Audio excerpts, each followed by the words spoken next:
Vamos a seguir hablando en este caso de política relacionado con la cuestión económica. Recuerdan ustedes que en el día de ayer mencionábamos el presupuesto 2025, que es un foco de conflicto en algún punto, un foco de presión para los gobernadores, pero para el gobierno en general una especie de carta, ¿no? Donde uno no sabe, Ezequiel, hasta qué punto el gobierno está interesado en avanzar en la discusión y eventualmente en sancionarlo en el Congreso. Bueno, exactamente, Julio, hoy fue un día de mucho nerviosismo en las provincias, también en los gobernadores. En un ratito, 7:30, se empiezan a conectar los gobernadores dialoguistas, los gobernadores de la UCR, del PRO y los partidos provinciales, a un Zoom con los jefes de bloque del Congreso. Atención, porque hay alarma entre los gobernadores, porque el gobierno rompió la mesa de negociación por el presupuesto 2025 y a esta hora yo consulté en la Cámara de Diputados y también en Jefatura de Gabinete, el gobierno estaba frenando la convocatoria a sesiones extraordinarias. ¿Por qué?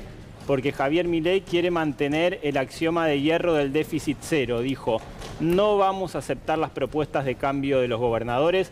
Para que haya presupuesto 2025 y para que convoquemos a sesiones extraordinarias, bueno, es al revés, los gobernadores tienen que aceptar nuestro presupuesto. Nosotros no vamos a introducir modificaciones.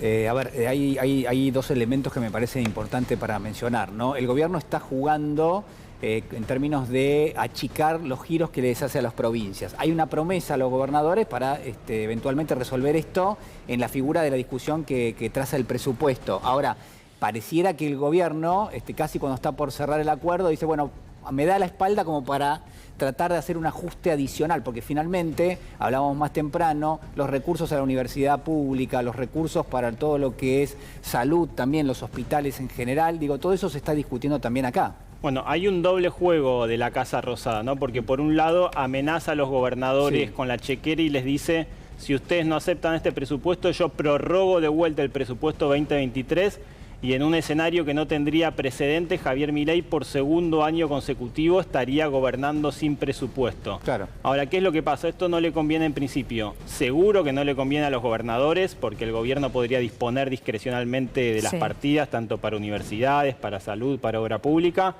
pero tampoco le cierra del todo a Javier Milei, que necesita enviar un mensaje de apoyo político al sendero fiscal, ¿no? A la regla del déficit cero. Bueno, si la Casa Rosada rompe con los gobernadores y finalmente no hay presupuesto, tampoco es una buena señal de cara a los inversores, y en el gobierno también empiezan a surgir dudas de cómo puede llegar a impactar en el mercado. Claro. ¿Qué es lo que están pidiendo los gobernadores, que ahora a las 7:30 empiezan el Zoom?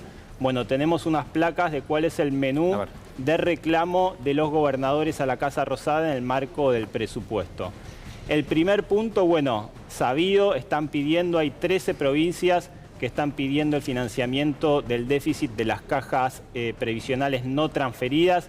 En esto el gobierno soltó un poco de fondos, ahí vemos habilitó 254 millones de pesos, pero todavía no hay acuerdo en relación a este punto, que incluso muchas provincias llevaron a la Corte Suprema de la Nación, ¿no? El segundo punto que están reclamando los gobernadores, lo vemos en la placa, es el financiamiento de la compensación al pacto fiscal. Después hay distintos, en la placa tenemos más reclamos de los gobernadores. Bueno, por ejemplo, están diciendo los gobernadores, no nos obliguen a hacer aportes para las escalas jerárquicas de la AFIP. ¿Por qué? Porque ustedes disolvieron la AFIP. Bueno, no nos quiten más esos recursos que nosotros aportamos para el sostenimiento de la ex AFIP. Otro punto importante, bueno, el impuesto a los combustibles. Acá hay un gran debate entre las provincias y la nación, porque recordemos que el impuesto a los combustibles tiene una asignación específica para hacer obras de vialidad en las provincias. ¿Qué es lo que está pasando? El gobierno frenó la obra pública. Entonces, estos fondos que toma la nación vía coparticipación, estos fondos que recauda la nación a través del impuesto de combustible y que no van a obra pública, lo que piden las provincias es, bueno, si no lo van a usar en obra, repártanlo también con los gobernadores, no se lo queden todo. Acá también todo esto que está sucediendo hay que leerlo un poco en clave de la entrevista de anoche, por ejemplo, del presidente de la Nación. Es llamativo, yo lo remarcaba hoy en el arranque del programa, cuando habla de todas estas medidas que no tienen costo, ¿no? Acá probablemente se da una situación diferente, que es lo necesario, que es mostrar ese apoyo desde la política y puntualmente de los gobernadores por el peso que tienen hacia afuera. ¿no? Exacto. Esto, en este caso, cambia un poco la ecuación, porque hasta ahora, y por lo menos lo que te dicen desde el gobierno, es la decisión es esto que acaba de decir públicamente ayer el presidente de la Nación. No, en realidad no tiene costo, porque yo lo que estoy, no tiene costo político, cualquier ajuste que yo, con el que continúe o el que hice hasta ahora, ¿por qué?